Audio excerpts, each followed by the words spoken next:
Hey hi folks Pankaj this side back again. So इस वाले video में हम सीखने वाले हैं कि हम कैसे इफ एल्स लिख सकते हैं गो लाइन में।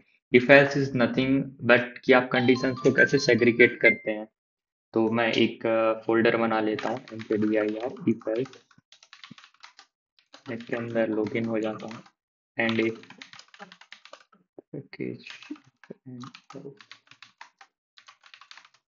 फाइल बना लेता हूँ। यस, तो अभी मैं यहाँ पे आ गया हूँ एंड मैं एक फाइल लूंगा मेन को। तो this is very simple. If else कुछ नहीं होता है। तो आगे जैसे आपको कंडीशंस लिखनी हो तो अभी जैसे मानो कि एक सिंपल टर्म्स में लेते हैं कि अगर आपका एलटीपी है, राइट, कुछ एलटीपी चल रहा होगा, लास्ट एडेड प्राइस, अगर उसके वो एलटीपी एक पर्टिकुलर टारगेट के ऊपर चला जाता है तो आप कुछ एक्शन लेंगे, यानी वो आपका टारगेट हो, आपका टारगेट हिट हुआ गया तो आप पोजीशन क्लोज करनी पड़ेगी। ऐसे सेम केस में स्टॉप लॉस अगर हिट होता है तो दो कंडीशंस हो गई, तो आप उसको चीजें को सेग्रीगेट कैसे करेंगे, अलग अलग कैसे करेंगे। तो उसी चीज के लिए हम इफ एल्स का यूज करते हैं। तो अभी माने एक सिंपल टर्म में अगर मैं एल टी पी लिख देता हूँ, लेट्स से कि एल टी पी 30 एंड से, तो अगर वेरी सिंपल है तो अब आपको जैसे इफ लिखना है। इफ एल टी पी अगर 30 से बड़ा है, नोट 30 से, अगर 40 से बड़ा है तो मेरा टारगेट हिट हो जाएगा। तो मैं बोलूंगा यहाँ पे stock is in up trend, नहीं, stock hit let's say the target time to sell. And say फिर मैं एल सी पी लिखूंगा, उसमें मैं लिखूंगा एल टी पी यदि 20 से नीचे है तो, 20 से नीचे है तो, 20 से नीचे है तो 20 पूरा and yes to be below the buy price time to buy. तो ये तो जस्ट सेंटेंस है कि मैं क्या करना चाह रहा हूँ उस कंडीशन के हिट होने के बाद।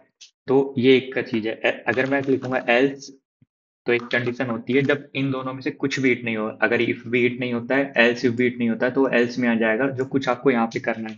तो मैं यहाँ लिख दूंगा hold the stock for now. तो यही चीज है। तो अब मैं आपको करके दिखाता हूँ। तो अभी जैसे एल टी पी 30 है, राइट, तो ये 40 से ज्यादा नहीं है, 20 से कम भी नहीं है, तो ये इस वाली कंडीशन में जाएगा। पहले अपन एक केस लेते हैं जिसमें 40 से ज्यादा हो, तो माने 55 लिया अपन ने। तो अगर मैं इस फाइल को चला के देखता हूँ go तो ये कहता है stock hits the target price time to sell. तो इसने ये वाली कंडीशन हिट, क्योंकि जो 55 है वो 40 से ज्यादा है। अभी मानो कि मैं एक 20 से कम वाला लेके देखता हूँ। तो लेट से 5 मैंने लिया। तो अगर मैं इसको दोबारा चलाता हूँ तो उसने पहले ये वाली कंडीशन चेक की, 40 से ज्यादा है, नहीं, तो वो फेल हो गया। तो फिर वो इस वाली कंडीशन पे आया, क्या प्राइस 20 से नीचे है, तो उसने बोला यस नीचे है, तो वो इसके अंदर चला गया, इफ के एल्स इफ के अंदर stock is below the buy price time to buy, and then वो बाहर आ गया। इफ एल्स में ऐसा होता है कि एक ही चीज एग्जीक्यूट होती है, उसके बाद कुछ और चीजें एग्जीक्यूट नहीं होती है। तो अभी हम एक ऐसा प्राइस लेते हैं जो 20 से बड़ा हो और 40 से कम हो। तो एक 35 ले सकते हैं अपन, राइट। तो अभी 35 40 से बड़ा है, नहीं है, 20 से छोटा है, नहीं है, तो वो इसके अंदर आ जाएगा। तो मैं अगर इसको चला के दिखाता हूँ आपको, तो ये प्रिंट करेगा hold the stock for now. तो यस, यही चीजें हैं इफ एल्स। इसमें कुछ आ, बड़ा नहीं है, बस आप ये ध्यान रखो कि कैसे फॉर्मेट करते हैं। इफ वो कंडीशन क्या कंडीशन है वो लिख दो, ब्रैकेट लगते हैं, एंड ऐसे एल्स इफ में आपको कुछ कंडीशन लिखनी तो आप कंडीशन लिख दो, and then else and then everything.